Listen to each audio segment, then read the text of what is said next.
ఈ నెల 19వ తారీఖున ఇందిరా పార్క్ వద్ద తెలంగాణ లంబాడీల ఆత్మగౌరవ వేదిక ఆధ్వర్యంలో నిర్వహించబోయే లంబాడీల ఆత్మగౌరవ సభను విజయవంతం చేయాలని లంబాడీ విద్యార్థి సంఘం నాయకులు పిలుపునిచ్చారు.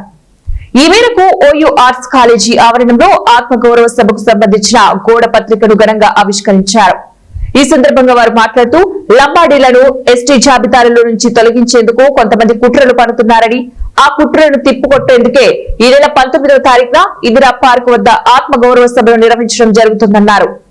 లంబాడీల హక్కుల ఆత్మగౌరవం కోసం తలపెట్టిన ఈ సభకు లంబాడీ జాతి పెద్దలు, మేధావులు, ఉద్యోగ సంఘాల నాయకులు, ప్రొఫెసర్లు, ప్రజా విద్యార్థి సంఘాల నాయకులు కూడా పెద్ద ఎత్తున తరలి వచ్చి విజయవంతం చేయాలని పిలుపునిచ్చారు. మిమ్మల్ని ముఖ్యమంత్రి సీట్లో కూర్చోబెట్టిర్రు, కానీ ఈ రోజు లంబాడీలు తెలంగాణ రాష్ట్రంలో లంబాడీలకు చాలా రకాలైన అన్యాయాలు జరుగుతున్నాయి. నేను ఒకటే మా తమ్ముళ్లకు, అన్నలకు, మా యొక్క జాతి మేధావులకు, విద్యార్థి నాయకులకు, మా గిరిజన ఉద్యోగ సంఘాలకు అందరూ రిక్వెస్ట్ చేస్తా ఉన్నాం.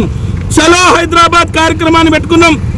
ఈ నెల 19వ తేదీ నాడు ఇందిరా పార్కులో ఈరోజు లంబాడీలు అంతా కూడా లంబాడీల ఆత్మగౌరవం కొరకు లంబాడీ బిడ్డలంతా కూడా ఇంటింటికి ఒకరు కదిలి ఈరోజు ఇందిరా పార్క్ చేరుకోవాలని చెప్పేసి రిక్వెస్ట్ చేస్తా ఉన్నాం.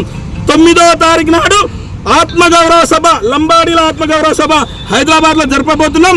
ఈ ఆత్మగౌరవంతో తెలంగాణ రాష్ట్రంలో ఉన్న తెలంగాణ ప్రభుత్వానికి, మాకు ఆదివాసులకు చిచ్చు పెడుతున్నటువంటి కొంతమంది కుహనా మేధావులు, ఈరోజు చాలా మంది మేధావులు మాట్లాడుతూ ఉన్నారు లంబాడీలు అసలు ఎస్టీలు కాదంట అని.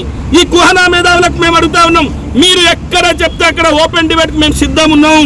ఉస్మానియా యూనివర్సిటీ విద్యార్థి నాయకులుగా, మేము ఇక్కడ చదువుకున్నటువంటి మేధావులుగా, మా కులంలో మా లంబాడి సమాజంలో ఉన్నటువంటి మేధావులు ఎక్కడికైనా వస్తారు, ఎక్కడికైనా ఓపెన్ డిబేట్ చేయడానికి మేము సిద్ధంగా ఉన్నాం.